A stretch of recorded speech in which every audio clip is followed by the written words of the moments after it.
The day I handed my gym trainer $42,000 in cash, I thought I was investing in my future. What I didn't know was that I was funding his disappearance, and that he'd done this to at least 7 other people before me. My name is Angela Rivera, and at 31 years old, I was exactly the kind of person predators like Jason Marks target. Hardworking, trusting, desperate for change, and willing to believe that someone actually cared about helping me. I'm a high school math teacher in suburban Phoenix, Arizona. I've always been the responsible one, the person my family calls when they need help, the friend who shows up with food when someone's going through a tough time, the teacher who stays late to tutor struggling students. I'm not naturally athletic. I've struggled with my weight since childhood, and by my early 30s, I was carrying an extra 70 pounds that made me feel invisible in my own life. In January 2023, I made a New Year's resolution that would change everything. I joined Peak Performance Gym, a upscale fitness center that had just opened near my school. The membership was expensive, $89 a month, but I convinced myself I was worth the investment. That's where I met Jason Marks. Jason was everything a gym trainer is supposed to be: muscular, charismatic, energetic, and seemingly genuinely interested in helping people transform their lives. He was 36, with the kind of confidence that made you believe anything he said. He had testimonials plastered all over his social media, before and after photos of clients who'd lost dramatic amounts of weight, gained muscle, and changed their lives under his guidance. He approached me on my 3rd visit to the gym, while I was struggling with an elliptical machine, feeling self-conscious and wondering why I'd even come. "Hey, I'm Jason. I've seen you here a few times. You're putting in the work. I can tell you're serious about this." I was so starved for encouragement that those simple words made me want to cry. Nobody had acknowledged my effort in years. I was just Angela who needs to lose weight, not Angela who's trying. "Thanks," I said, breathless and red-faced. "I'm trying. It's just hard. It's supposed to be hard. But you know what makes it easier? Having someone in your corner who actually knows what they're doing." I'm a certified personal trainer and nutritionist. I specialize in transformation programs for people who've tried everything else and haven't gotten results. He asked about my goals, my history with dieting and exercise, my frustrations. He listened, really listened, in a way that made me feel seen. By the end of that conversation, I'd agreed to a free consultation session. What I didn't realize at the time was that this was a carefully rehearsed script Jason used on every potential mark. The flattery, the active listening, the promise of transformation. It was all designed to build trust quickly with vulnerable people. Looking back now, I should have seen the signs. But when you're desperate and someone offers you exactly what you've been searching for, you don't look for red flags. You look for reasons to believe. The free consultation happened 2 days later in a private training room at the gym. Jason took my measurements, my weight, my body fat percentage. He asked detailed questions about my eating habits, my schedule, my budget, and my life circumstances. I told him everything: that I was single, lived alone, had no family nearby, and had been saving money for years with no particular plan for it. I had no idea I was providing him with a complete profile of an ideal victim. At the end of the session, Jason sat me down with a serious expression. "Angela, I'm going to be honest with you. What you've been doing, random workouts, yo-yo dieting, no real plan, it's not going to work. You need a comprehensive program, personalized training, custom meal plans, supplements, and most importantly, accountability. I can provide all of that." "How much does something like that cost?" I asked nervously. "My premium transformation package is 12 months, 3 sessions per week, full nutrition coaching, supplement protocols, and 24/7 text support. The investment is $18,000. I felt my stomach drop. That's a lot of money." "It is, but what's the cost of staying where you are? What's the cost of another year of feeling uncomfortable in your own body, of avoiding photos, of missing out on life because you don't feel confident?" He paused, letting that sink in. Then he leaned forward, his voice sincere. "Look, I don't usually do this, but I can tell you're serious. I have a VIP program. It's normally reserved for clients who need more intensive support. It's 24 months instead of 12. Includes everything in the premium package, plus quarterly body composition scans, a custom supplement regimen, and access to my private coaching app. It's $36,000, but I'll give it to you for $32,000 if you commit today." "I can't afford that," I said immediately. "Can't or won't. Because Angela, if you keep doing what you've always done, you'll keep getting what you've always gotten. This is an investment in yourself. How much is your health worth? Your happiness? Your future?" The guilt tactics worked. By the end of that meeting, I'd agreed to think about it. And over the next week, Jason texted me daily with motivation, success stories from his other clients, and gentle pressure about not letting fear hold me back. Little did I know, none of those success stories were real. The before and after photos he showed me were stolen from other trainers' websites. The testimonials were fabricated. Jason Marks wasn't even his real name, but I didn't know any of that. All I knew was that someone believed in me, someone had a plan, and maybe finally I could change my life. On January 28th, 2023, I withdrew $32,000 from my savings account and handed it to Jason in cash at the gym. He said said cash was preferred to avoid credit card processing fees and promised to provide me with a detailed receipt and contract. He gave me both. They looked official, printed on letterhead for Mark's Elite Fitness Coaching LLC, with logos and everything. I signed the contract, took my copy, and felt a surge of excitement mixed with terror. This was it. My transformation was starting. What I didn't know then was that Mark's Elite Fitness Coaching LLC didn't legally exist. The contract I'd signed was worthless, and the $32,000 I'd just handed over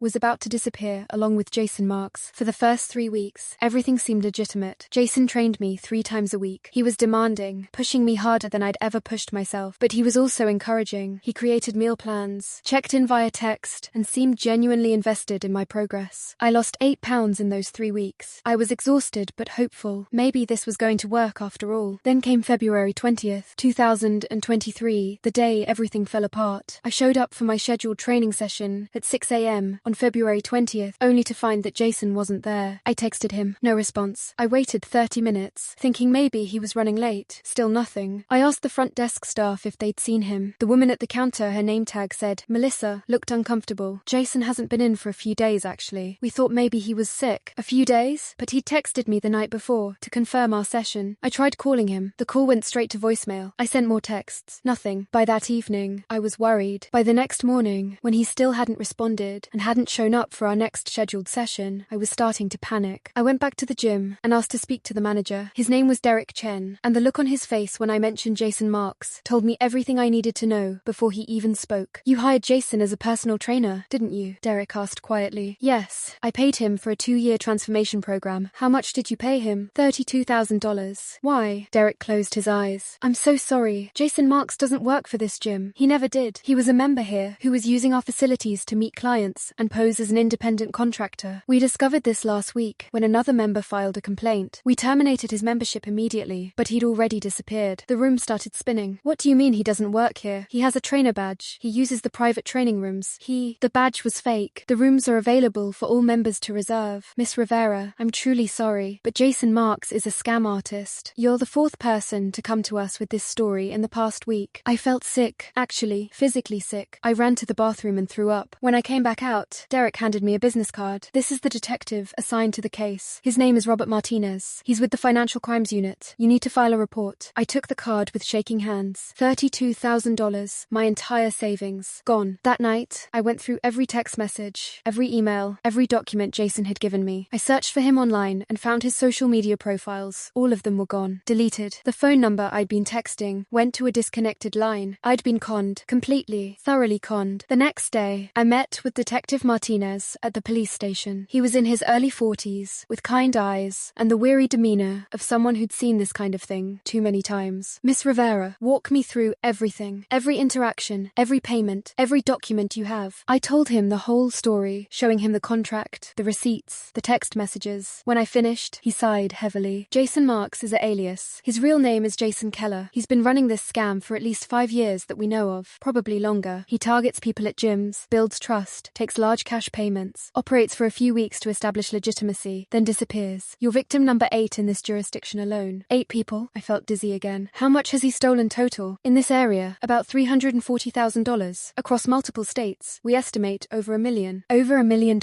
He'd destroyed lives repeatedly, systematically, and had gotten away with it every single time. Can you catch him? I asked. We're trying, but he's careful. He doesn't leave a digital trail. He uses cash, fake IDs, burner phones. The address on your contract doesn't exist. The business name isn't registered anywhere. He changes cities every few months. We've been tracking him for 2 years, but we're always one step behind. I felt something inside me crack. This wasn't just about money. This was about trust, about someone preying on my vulnerability, about feeling like the biggest idiot alive for falling for something so obvious in retrospect. What I would later discover was that Jason's entire method was designed to target people exactly like me, isolated, insecure, desperate for change, and unlikely to have the resources or knowledge to fight back. Over the next few weeks, I connected with the other victims through Detective Martinez. We formed a small support group, sharing our stories and trying to process what had happened to us. There was David, a 53-year-old accountant, who'd given Jason $28,000 for a body transformation and nutrition certification program. Jason had promised that after David lost weight and got certified, they'd become business partners. There was Monica, a 41-year-old nurse who'd paid $35,000 for what Jason called an extreme makeover package. package that included training, nutrition, and get this, beauty and confidence coaching. She'd given him the money she'd been saving to pay off her student loans. There was Richard, a 60-year-old recently divorced man who'd given Jason $52,000, the most of any victim, for a total life transformation that included fitness training, meal prep services, and life coaching. Jason had told Richard he was special, that most clients didn't get this level of attention. We'd all heard similar lines. We'd all been made to feel special, chosen, worthy of this exclusive opportunity. We'd all paid in cash, and we'd all been left with nothing but shame and financial devastation. The financial toll, for me, was catastrophic. That $32,000 was everything I'd saved over 8 years of teaching. It was my emergency fund, my future down payment on a house, my safety net. Without it, I was living paycheck to paycheck, one unexpected expense away from disaster. But the emotional toll was worse. I felt stupid, gullible, naive. How had I not seen through this? How had I handed over my life savings to someone I'd known for less than a month? My friends, the few I'd confided in, tried to be supportive, but I could see the judgment in their eyes. How could you fall for that? Didn't you do any research? Why would you pay in cash? I started avoiding people. I stopped going to the gym entirely. I couldn't stand being in the place where I'd been so thoroughly deceived. I gained back the 8 pounds I'd lost, plus more. I felt like I was drowning. In early March, about 2 weeks after Jason disappeared, I received a message on Facebook from an account with no profile picture. The message said simply, "I know where Jason is. If you want to find him, meet me at Morrison Coffee House tomorrow at 3 p.m. Come alone." I showed the message to Detective Martinez immediately. "It could be a trap," he warned, "or it could be another victim, or it could be Jason himself trying to intimidate you into not pursuing charges." "I have to go," I said. "I have to know." "Then I'm coming with you. Plain clothes at a different table, but I'll be there." Looking back now, I should have been more scared. But at that point, I had nothing left to lose. My savings were gone. My trust was shattered. What else could Jason take from me? Little did I know, the person who sent that message was about to give me the tools to take everything back, and more. I arrived at Morrison Coffee House at 2:50 p.m., 10 minutes early, my heart pounding. Detective Martinez was already there, sitting in a corner booth with a laptop, pretending to work. He gave me a subtle nod. At exactly 3 p.m., a woman in her late 50s entered the coffee shop. She scanned the room, made eye contact with me, and walked over to my table. "Angela Rivera?" she asked. "Yes, who are you?" She sat down across from me. "My name is Patricia Hammond. Jason Keller stole $47,000 from my daughter 3 years ago. She killed herself 6 months later." The blood drained from my face. Oh my God. Patricia's expression was calm, but her eyes held a rage that made me shiver. My daughter, Lindsay, was 28 years old. She had struggled with her weight her entire life. She had depression, anxiety, and very low self-esteem. When Jason approached her at a gym in Denver, she thought he was her salvation. She gave him everything. She had her savings, money she borrowed from friends, even money she took as advances on her credit cards. When he disappeared, she was $73,000 in debt and emotionally destroyed. She left a suicide note that mentioned him specifically. I felt tears streaming down my face. "I'm so sorry." "Don't be sorry. Be angry." Patricia pulled out a thick manila folder from her bag. "After Lindsay died, I spent 2 years tracking Jason Keller. I've documented everything, every alias he's used, every city he's operated in, every victim I could find. I have bank records, photos, addresses, phone numbers, social media profiles. I have evidence of at least 32 victims across 12 states, totaling over $1.2 million in fraud." She pushed the folder across the table to me. "I've given this information to multiple police departments, including Detective Martinez's. But Jason is smart. He never stays in one place long enough to be caught. He uses sophisticated identity theft techniques. He has resources probably from previous scams that allow him to stay mobile and anonymous." "Then why are you giving this to me?" "Because I found something the police couldn't. I found his real identity." She pulled out a photograph from the folder. "Jason Keller isn't his real name. It's one of many aliases. His actual name is Nathan Brenner. He grew up in Scottsdale, Arizona, right here in the Phoenix area. His mother still lives here, and I know where." I stared at the photo. It was definitely Jason, but younger, maybe in his early 20s, standing with an older woman outside a house. "His mother's name is Diane Brenner," Patricia continued. "She lives at 4847 East Saguaro Lane in Scottsdale. And here's the thing, I've been watching the house for the past 3 weeks. 2 days ago, I saw Nathan go inside. My heart started racing. Jason is here? In Phoenix? Yes, he's hiding at his mother's house. I think he's planning his next move, probably to another state, but right now, he's here." I looked over at Detective Martinez. He was watching us intently, phone in hand. Patricia followed my gaze. "Is that a cop?" "Yes, Detective Robert Martinez. He's investigating Jason Nathan, whatever his name is." Patricia nodded approvingly. "Good, then show him this." She tapped the folder. "Everything you need is in here. But Angela, I'm warning you, the police move slowly. By the time they get warrants, coordinate with federal authorities, and organize organize an arrest, Nathan will be gone again. He always is. So what do I do? Patricia leaned forward, her voice dropping. You make noise. You make so much noise that he can't run without being seen. You go to the media. You tell your story publicly. You name him Nathan Brenner from Scottsdale, Arizona. You post his photo everywhere. You make it impossible for him to disappear again. And you do it now, before he realizes we're onto him. She stood up. I couldn't save my daughter, but maybe I can save you and every future victim from experiencing what she went through. Make him pay, Angela, for Lindsay, for yourself, for everyone. She walked out of the coffee shop, leaving me with the folder and a choice. Stay silent and hope the slow wheels of justice eventually caught up to Jason Nathan, or do what Patricia said and make noise. That night, I opened the folder completely. Patricia hadn't been exaggerating. She had everything. Copies of bank statements showing transfers from victims' accounts, screenshots of Jason's various social media profiles under different names, photos of him in different cities with different clients, detailed timelines of his movements over 5 years, victim statements she'd collected personally, even copies of fraudulent business registrations and fake certifications. What I would later discover was that Patricia Hammond was a retired private investigator who'd used every skill she'd learned over a 30-year career to track the man who'd contributed to her daughter's death. She'd spent nearly $50,000 of her own money on this investigation. She'd driven thousands of miles, interviewed dozens of people, and built a case that was more thorough than most police investigations. I met with Detective Martinez the next morning and showed him everything. His eyes widened as he flipped through the folder. This is incredible. Where did she get all this? She's been investigating him for 2 years, since her daughter's suicide. Detective Martinez was quiet for a long moment. Angela, this changes everything. With this evidence, I can get warrants. I can bring in the FBI. This crosses state lines, which makes it federal wire fraud. But she's right about one thing. It's going to take time. Days, maybe weeks. And he'll run. Probably. He's evaded capture multiple times before. I made my decision. Then I'm going public. Today. Angela, if you do that, you could compromise the investigation. Or I could force him to make a mistake. Right now, he thinks he's gotten away with it again. He thinks we're all just embarrassed victims who won't fight back. Let him know he's wrong. That afternoon, I created a Facebook post. I attached Jason's photo, the real one, from Patricia's file, showing his face, clearly. I wrote out my entire story, how he'd scammed me, how much I'd lost, his real name, Nathan Brenner, his hometown, Scottsdale, Arizona, and a warning to anyone who'd encountered him. I posted it publicly. Then I shared it in every Phoenix area community group I could find. I tagged local news stations. I tagged crime reporting pages. I used hashtags, #ScamAlert, #PhoenixScam, #FitnessScam, #Nathan Brenner. Within 2 hours, my post had been shared 347 times. Within 12 hours, over 2,000 shares. Local news outlets started reaching out. Other victims, ones I didn't know about, started commenting with their own stories. The story went viral in Phoenix. By the next day, 2 local TV stations had interviewed me. The local newspaper ran a front-page story. Local teacher loses life savings to fitness scam artist. And then something unexpected happened. The FBI called me.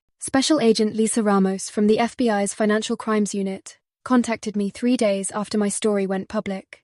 She wanted to meet in person. We met at her office in downtown Phoenix. Agent Ramos was in her early 40s, with sharp eyes and a no-nonsense demeanor that immediately put me at ease. Miss Rivera, I've been tracking Nathan Brenner for 18 months, she said without preamble. Your media attention and Patricia Hammond's investigation have given us more actionable intelligence in 3 days than we've gathered in the past year. You've been investigating him? Nathan Brenner is wanted in 7 states for wire fraud, identity theft, and money laundering. We estimate he's stolen approximately $1.7 million over the past 8 years. But he's been nearly impossible to catch because he's constantly moving and uses sophisticated counter-surveillance techniques. She pulled out a file, even thicker than Patricia's. However, your public exposure of him has forced his hand.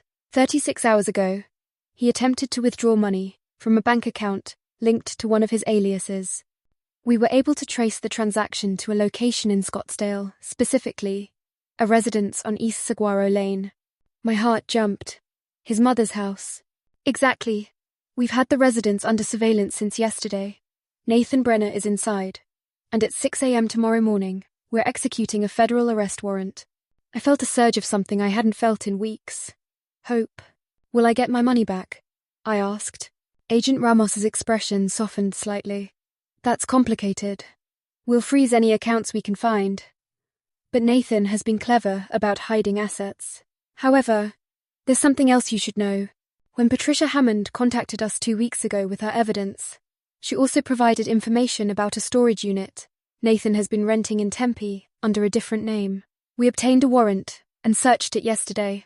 She pulled out photos from her file. They showed a storage unit filled with boxes, filing cabinets, and cash. Stacks and stacks of cash. We recovered $340,000 in cash, along with detailed records Nathan kept of every victim, every scam, every fake identity. He documented everything, probably as insurance or leverage. We're not sure. But those records confirm at least 47 victims, including you. $340,000. Not enough to make everyone whole, but something. There's more, Agent Ramos continued.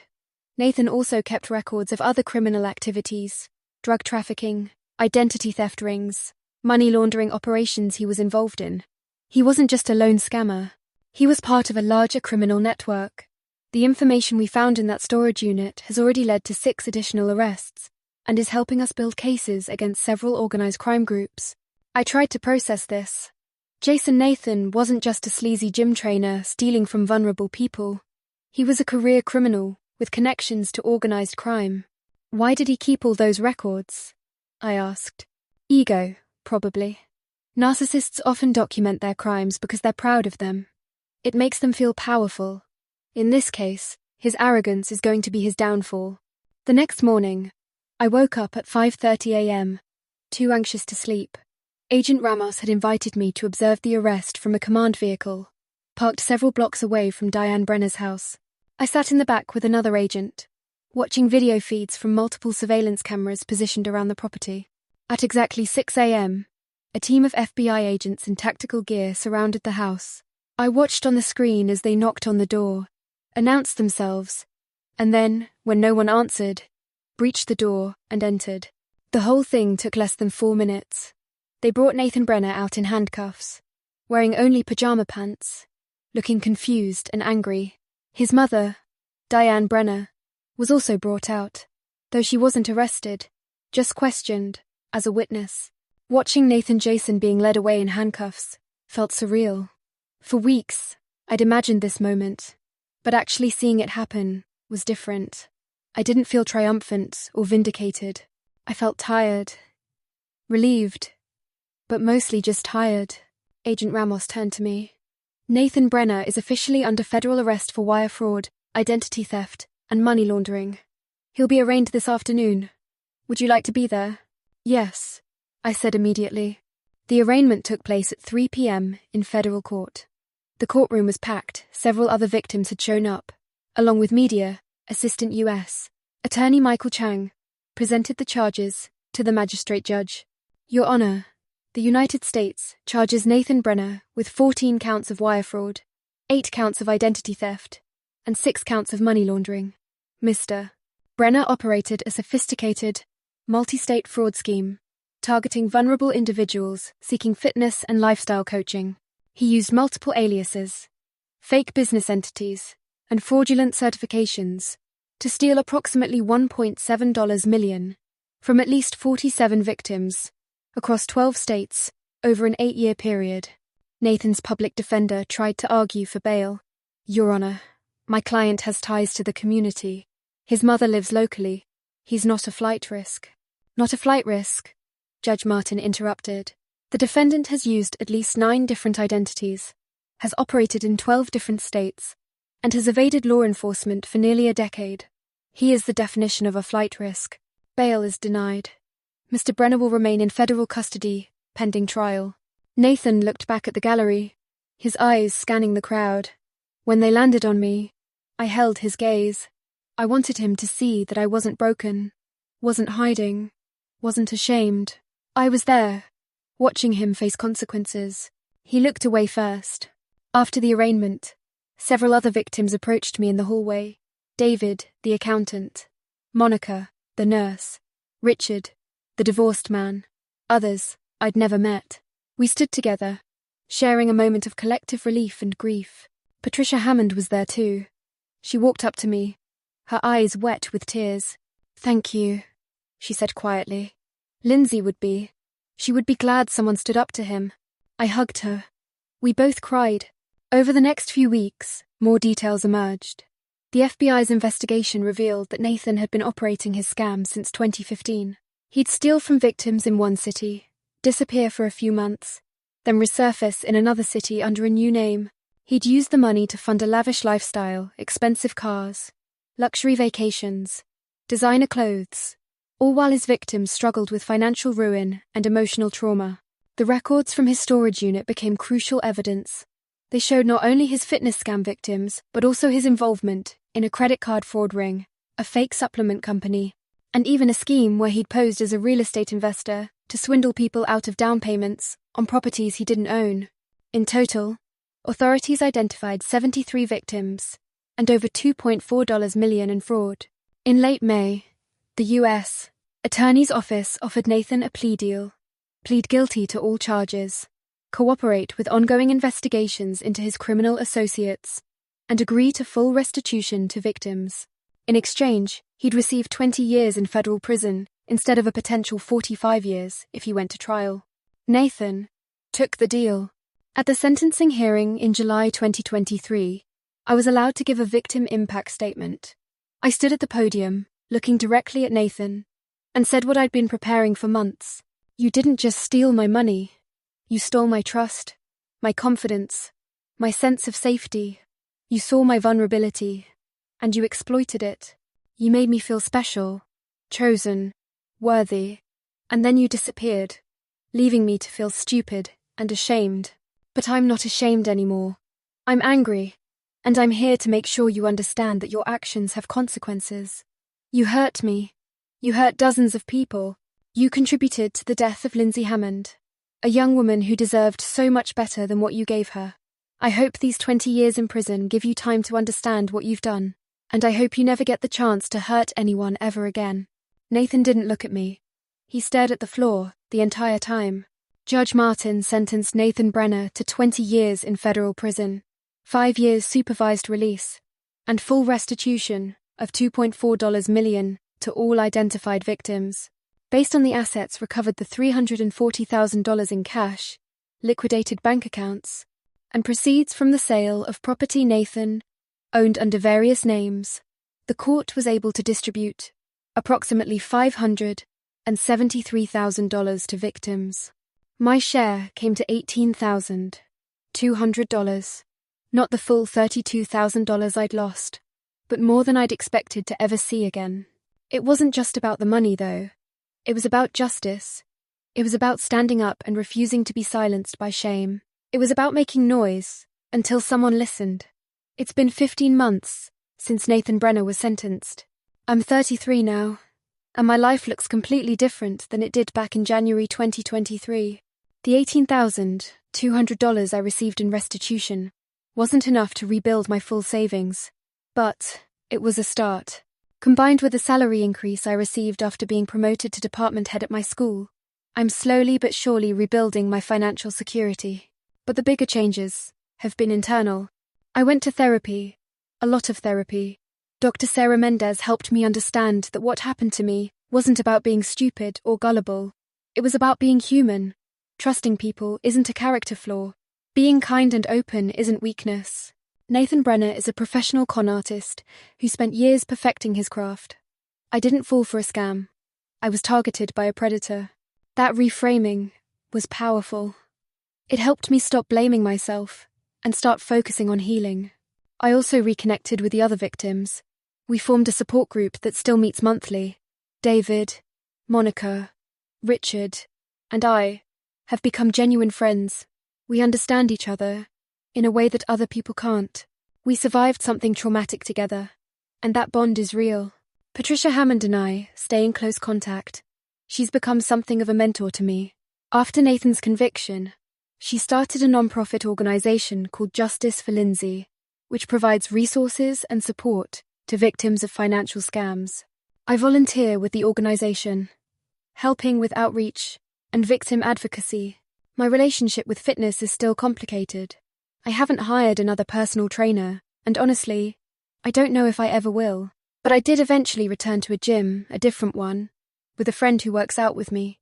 I've lost some weight, gained some strength, but more importantly, I've learned that my worth isn't determined by my appearance or my fitness level. The media attention from my case led to some unexpected opportunities. I've been invited to speak at conferences about consumer fraud, victim advocacy, and the psychology of scams.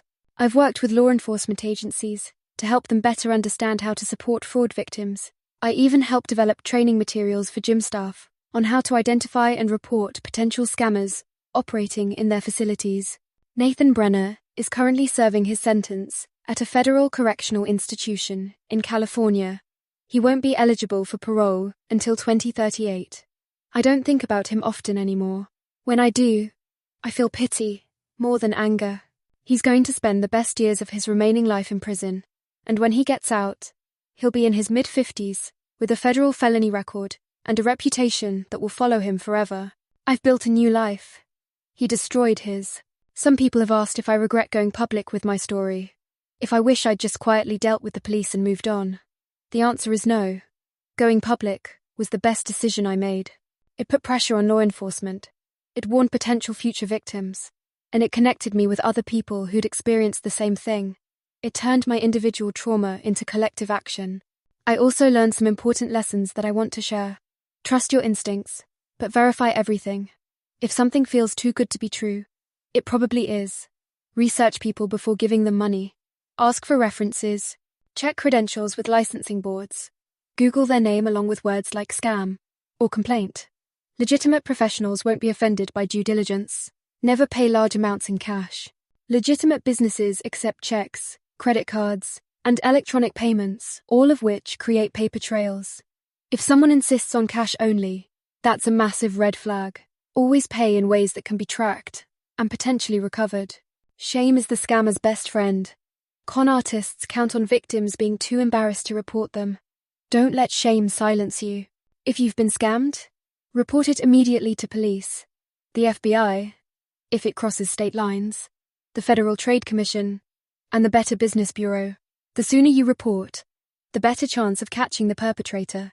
You are not defined by being victimized. Being targeted by a scammer doesn't make you stupid or weak.